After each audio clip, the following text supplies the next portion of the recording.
और उसकी सहेलियां बड़ों से आज्ञा ली।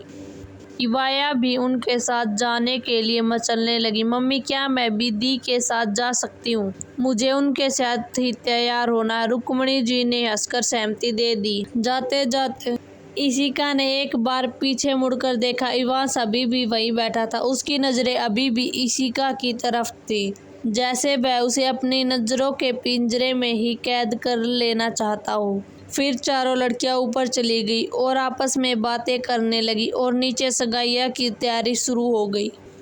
सगाई के शाम ढलते ही पैलेस का कोना कोना रोशनी से भर गया। फूलों की महक और महंगे परफ्यूम की खुशबू ने पूरे वातावरण को खुशनुमा बना दिया था। शहर के बड़े बड़े नामी और लोग, राजनेता, बिजनेस टाइकून अपनी उपस्थिति दर्ज कर रहे थे। ऊपर एक बड़े कमरे में समीरा अपनी सगाई के लिए तैयार बैठी थी। उसने खूबसूरत सा लहंगा पहना था, जिससे वह किसी महारानी से कम नहीं लग रही थी। तभी दरवाजा खुला और 4 अप्सराओं जैसी लड़कियां अंदर दाखिल हुई। इधर इशिका, वेदिका, रूही और इवाया, चारों लड़कियां इतनी खूबसूरत लग रही थी कि उन पर से नजरें हटाना नामुमकिन सा था। इशिका ने समीरा की आंखों में देखा। उसे एक सुकून महसूस हुआ। समीरा के मन में अधिराज के लिए सम्मान और प्यार था, जिसे इशिका ने अपनी माइंड रीडिंग पावर से तुरंत पढ़ लिया था। भाभी, आप बहुत प्यारी लग रही हैं, इशिका ने मुस्कुराते हुए कहा। समीरा ने विचारों की तारीफ की। तभी समीरा की मम्मी कमरे में आई। अपनी बेटी को दुल्हन के लिबास में देखकर उनकी आंखों में आंसू आ गए। ममता का वह सैलाब देखकर समीरा ने उन्हें गले लगा लिया। कुछ देर बाद खुद को संभालते हुए उन्होंने कहा, चलो बच्चों, नीचे सब इंतजार कर रहे हैं। जैसे ही समीरा और चारों लड़कियां सीढ़ियों से नीचे उतरने लगी, पूरे हॉल में सन्नाटा छा गया। लाइट उन पर ही केंद्रित हो गई। स्टेज पर बैठे अधिराज की नजरें अपनी होने वाली पत्नी समीरा पर थम गई। उनका सख्त चेहरा आज पहली बार थोड़ा सा नरम पड़ गया था। लेकिन हॉल के कोने में खड़ा इवांस राणा अपने जुनूनी नजरों से सिर्फ एक ही शख्स को देख रहा था, इशिका को। इवांस, जो लड़कियों से नफरत करता था, आज इशिका के उस खूबसूरती के सामने बेबस महसूस कर रहा था। वह बस उसे ऐसे देख रहा था जैसे वह कोई शिकार हो जिसे उसने अब मन ही मन हासिल कर लिया हो।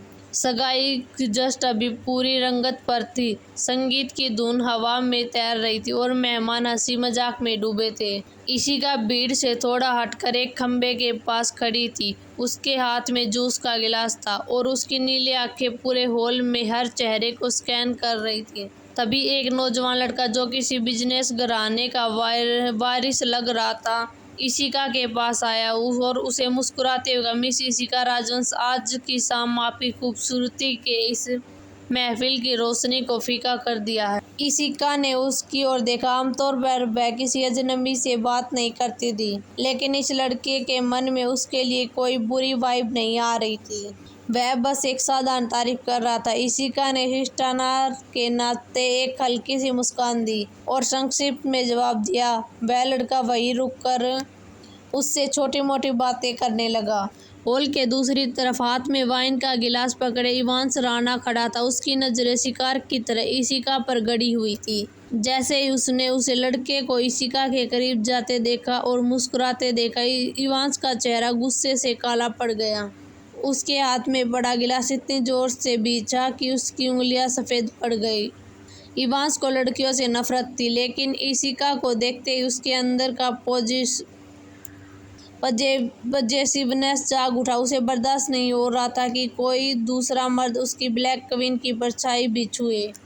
इवांस का ऑरा इतना डरावना हो गया कि पास खड़ा कार्तिक भी समझ गया कि कोई तूफान आने वाला है। थोड़ी देर बाद वह लड़का वहां से चला गया। तभी गलती से इशिका के कपड़ों पर गिलास से जूस की कुछ बूंदें गिर गई। शिट! इशिका बुदबुदाई और सफाई करने के लिए बाथरूम की तरफ चली गई। बाथरूम के बाहर निकलकर जब इशिका एक शांत गलियारे से गुजर रही थी, तभी अचानक एक मजबूत हाथ ने उसकी कलाई पकड़ी और उसे अंधेरे कोने में खींच लिया। इशिका को संभलने का मौका भी नहीं मिला। उसकी पीठ दीवार से टकराई और सामने एक विशाल साया खड़ा हो गया। इशिका की धड़कनें तेज हो गई। उसने सर उठाकर देखा, सामने इवांस खड़ा था। उसकी आंखें गुस्से से लाल थीं। उसकी सांसों की गर्मी इशिका के चेहरे पर महसूस हो रही थी। मिस्टर राणा, यह क्या बदतमीजी है, छोड़िए मुझे, इवांस ने कड़क आवाज में कहा। लेकिन अंदर ही अंदर वह पहली बार किसी और का ऑरा और डर महसूस कर रही थी। इवांस ने अपने दोनों हाथ दीवार पर टिका दिए, जिससे इशिका उसके बीच में ही कैद होगी। उसकी आवाज़ किसी भूखे शेर की तरह गंभीर और भारी थी। आज के बाद तुम मेरे सिवा किसी भी गैर मर्द की तरफ देखोगी भी नहीं। इशिका हैरान रह गई। लेकिन क्यों? आप होते कौन है मुझे टोकने वाले? इवांस और करीब आया, इतने करीब उनके बीच 1 इंच का फासला भी नहीं था। उसने इशिका की आंखों में सीधे देखते हुए अधिकार से कहा, क्योंकि तुम सिर्फ मेरी हो, सिर्फ इवांस राणा की।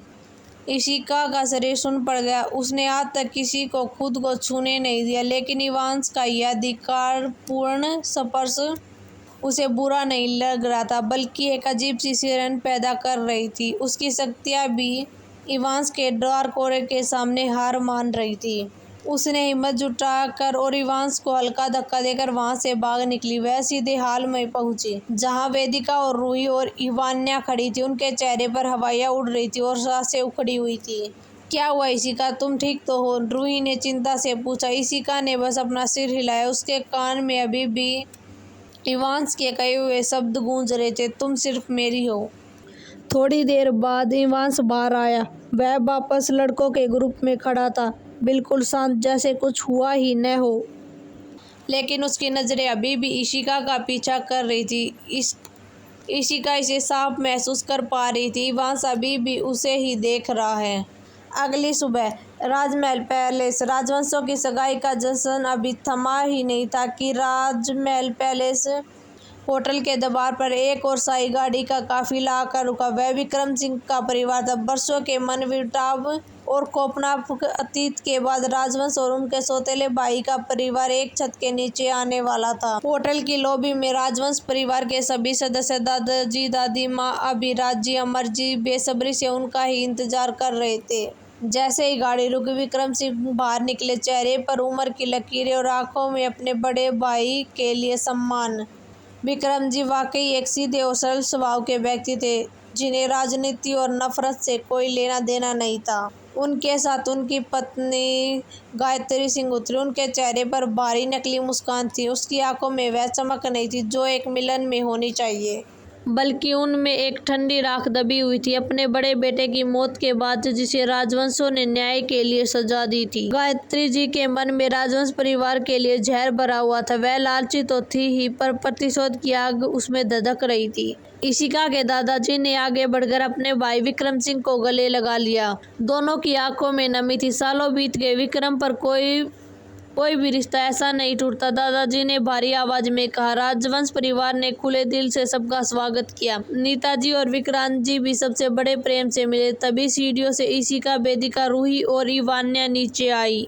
चारों की खूबसूरती ने एक बार फिर सबको मंत्रमुग्ध कर दिया। वह एक एक करके सबके पास गई। विक्रम सिंह, विक्रांत जी और नेताजी से मिलते वक्त इशिका को बहुत ही पॉजिटिव वाइब मिली। उसके मन में राजवंशों के लिए कोई मैल नहीं था। वरुण और वाणी भी बहुत गर्मजोशी से मिले। वाणी ने तो आते ही इशिका से कहा और उसका हाथ थाम लिया, मैंने तुम्हारे बारे में बहुत सुना इशिका, तुम वाकई बहुत ग्रेटफुल हो। इशिका को महसूस हुआ कि वाणी और वरुण के मन में सिर्फ उसके लिए प्यार और सम्मान है। अंत में इशिका गायत्री जी के पास पहुंची। जैसे ही उसने झुककर उनके पैर छुए, गायत्री जी ने अपना हाथ इशिका के सिर पर रखा। ईशु के दिमाग में एक बिजली सी कौंध गई और हल्की नीली दिव्य शक्ति गायत्री जी के दिमाग में गहरी परतों में धस गई। गायत्री जी के मन में जो भी नेगेटिव वाइब आ रही थी, वह इतनी जहरीली थी कि इशिका का भी जी मिचलाने लगा। गायत्री जी के दिमाग के कोने में इशिका को एक धुंधली तस्वीर देखी। वही नकाबपोश औरत, एक पुरानी हवेली और इशिका के किडनैपिंग की साजिश का एक छोटा सा टुकड़ा। इशिका के पैरों से जमीन खिसक गई। वह बुरी तरह चौंक गई। क्या गायत्री जी ही वह नकाबपोश औरत है, या वह उस औरत की मददगार है? गायत्री जी के मन में राजवंशों के विनाश का एक पूरा खाका तैयार था। इशिका ने तुरंत खुद को संभाला। उसे समझ आ गया कि यह राज अभी खोलने का वक्त नहीं है, उसे पुख्ता सबूत चाहिए थे। जीती रहो, गायत्री जी ने नकली मुस्कान के साथ कहा, पर ऋषिका समझ गई कि यह हाथ आशीर्वाद देने के लिए नहीं बल्कि गला दबाने के लिए तड़प रही हैं। थोड़ी देर में वाणी और ऋषिका, वेदिका, रूही और इवान्या से बहुत अच्छी तरह से जमने लगी। चारों लड़कियां वाणी को अपने साथ ले गई। वरुण भी अबीर और अधीर के साथ बिजनेस की बातें करने में व्यस्त हो गए। ऐसा लग रहा था कि पुरानी दुश्मनी खत्म हो चुकी है, लेकिन ऋषिका की नजर बार बार गायत्री जी का पीछा कर रही थी। तभी दादी माँ ने घोषणा की, अब बातें करना बंद करो। शादी की रस्म शुरू होने से पहले आज शाम गणेश पूजा होनी जरूरी है। गणेश जी के आशीर्वाद के बिना कोई भी शुभ कार्य शुरू नहीं होता। सभी अपने अपने कमरे में जाकर तैयार हो जाइए। सभी परिवार वाले अपने अपने कमरों में चले गए और ऋषिका के मन में गणेश पूजा से ज्यादा गायत्री जी के उसे कल रस की गुत्थी सुलझाने की जल्दी थी। सब अपने अपने कमरों में तैयार होने चले गए। शाम को गणेश पूजा थी। इसी का भी तो गायत्री जी का राज पता लगाना था। शाम की बेला में राजमहल पैलेस का भव्य मंदिर गेंदों के फूलों और पीली रोशनी से जगमगा रहा था। गणेश पूजा का आयोजन राजवंश परिवार और खन्ना परिवार के लिए सिर्फ एक रास नहीं बल्कि आने वाले शुभ कार्यों की नींव थी। माहौल में धूप, अगरबत्ती की भीनी भीनी खुशबू और मंत्रों की गूंज ने एक आध्यात्मिक ऊर्जा भर दी थी।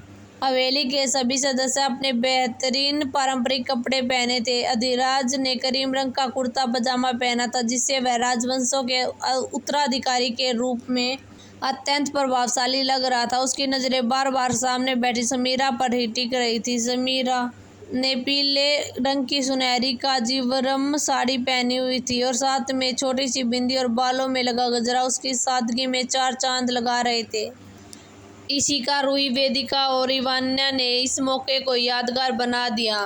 ऋषिका ने अनारकली सूट पहना था, जिससे वह बहुत खूबसूरत लग रही थी। राजमहल पैलेस की भव्यता के बीच साजिशों का जाल बुनना शुरू हो चुका था। गणेश पूजा के बाद पूरा परिवार एक दूसरे से मिलने और सगाई के बाद की रस्में की चर्चा कर रहे थे। तब ऋषिका की तीखी नजरें केवल एक चेहरे पर टिकी थी, गायत्री सिंह।